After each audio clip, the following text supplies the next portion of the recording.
হুম। আসসালামু আলাইকুম। বিয়ে বাড়িতে ভুরি ভোজের পর পান সুপারি খায় না এমন লোকের সংখ্যা খুব কম আছে। কিন্তু আমরা বৃহত্তর রংপুর অঞ্চলের মানুষ সহ সারা বাংলাদেশের 64 জেলার মানুষই প্রায় পান সুপারি জর্দা সাথে খয়ের আরো অনেক কিছু আসলে খুব পছন্দ করে।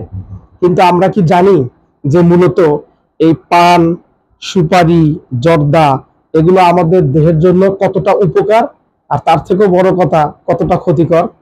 আসেন আমরা জেনে নেই। প্রথমে আসি পানের কথায়।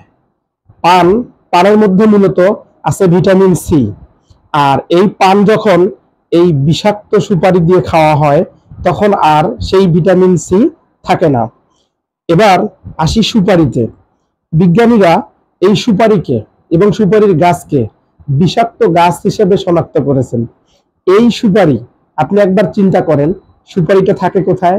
এই সুপারিটা মজানো বা জমানোর জন্য একটা পচা পানিতে রাখা হয়। সেখান থেকে যখন ব্যাকটেরিয়া এর ভিতরে প্রবেশ করে, এর নরম এই যে জায়গাটুকু আছে এর ভিতরে কিন্তু ওই ব্যাকটেরিয়া গুলো ডিম দেয়। তাহলে এইটা অবশ্যই সেই ডিম থেকেই যায়। আমরা যখন এই সুপারিগুলো খাই তখন আমরা মূলত ওই ডিমগুলো সহই আমরা খেয়ে ফেলি। এছাড়া সুপারিতে আছে অ্যারোকোলিন আর অ্যারোকাইডিন ও গাভাকাইন সহ বেশ কিছু ক্ষার জাতীয় পদার্থ, যার ফলে আমাদের রক্তনালীর ভিতরে সেগুলো প্রবেশ করে আমাদের উচ্চ রক্তচাপ, বুক ধড়ফড় এবং হৃদরোগ ও ডায়াবেটিসের সম্ভাবনা 100% থাকে। তাহলে অবশ্যই সুপারি আমাদের জন্য অনেক ক্ষতিকর। আরো সবচেয়ে মারাত্মক ক্ষতিকর হচ্ছে এই সুপারি খাওয়ার ফলে দাঁতের ক্ষয় হয় এবং দাঁতের গহ্বরের ভিতরে গর্ত হয়ে যায়, যার ফলে ভয়াবহ ক্যান্সার হতে পারে। এবং ক্যান্সারের কারণে মানুষ এই সুপারি আর পান সুপারি থেকে ক্যান্সারের কারণে প্রায় বাংলাদেশের মতো জায়গায় 80% মানুষ মারা যাচ্ছে। এরপরে যারা পান খায় তারা অবশ্যই চুন পছন্দ করে, কারণ এই পান আর সুপারির সাথে চুন না দিলে টেস্ট হয় না, যারা খায় তারা বলে। এবার এটা অবশ্যই একটা ক্যালসিয়াম অক্সাইড, একটা কেমিক্যাল, যেটা আমরা মুখে দেওয়ার সাথেই এই পান এবং সুপারির আগে চুনটাই চলে যায় মানুষের জিহ্বার নিচে, যেখানে গিয়ে অবশ্যই আমাদের এর 12.5 পিএইচপি, যেটা আমাদের শরীরের জন্য এত এত এত বেশি ক্ষতিকর।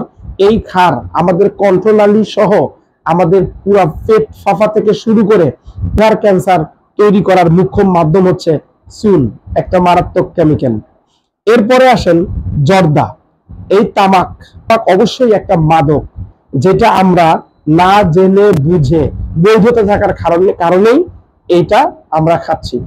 দেখবেন যারা এই জর্দা পছন্দ করে, যদি নেশা না হয় তাহলে একজন ব্যক্তি যদি ঘুমায়ও যায় তাহলে সে যদি পান খায় রাত 12টা বাজে, যার সাথে তার শত্রুতা আছে, ডেকে হলেও এই সুপারি পান এবং জর্দার কারণে তার বাড়িতে অবশ্যই নক করে, যেটা আমাদের স্বাস্থ্যের জন্য অনেক অনেক অনেক ক্ষতিকর। এরপরে পানের সাথে আরো স্বাদ বর্ধিত করার জন্য খয়ের খাওয়া হয়। খয়ের মধ্যে আছে 12টা কেমিক্যাল, যেটা আমাদের স্বাস্থ্যের প্রত্যেকটা উপাদানই আমাদের স্বাস্থ্যের জন্য অত্যন্ত ঝুঁকিপূর্ণ এবং অত্যন্ত খারাপ। তাই আমি উত্তরবঙ্গের একজন ছেলে হিসেবে আপনাদের সামনে এই বিষয়টাই উপস্থাপন করব, যদি পারেন পান এবং সুপারির উপরে যতগুলো গবেষণা হয়েছে তার মধ্যে এর অপকারিতা সম্পর্কেই সবচেয়ে বেশি গবেষণা করা হয়েছে, এবং এর উপকারিতা এই পানের সাথে সুপারি মিক্সড এবং বাকিগুলো মিক্সড করার কারণে এটা আর থাকে না। তাই আমি মনে করি যে আসলেই পান সুপারি আমাদের বর্জন করা উচিত। আপনারা যদি পারেন এর ক্ষতিকারক দিকগুলো চিন্তা করে এটা অবশ্যই বর্জন করবেন। আসসালামু আলাইকুম।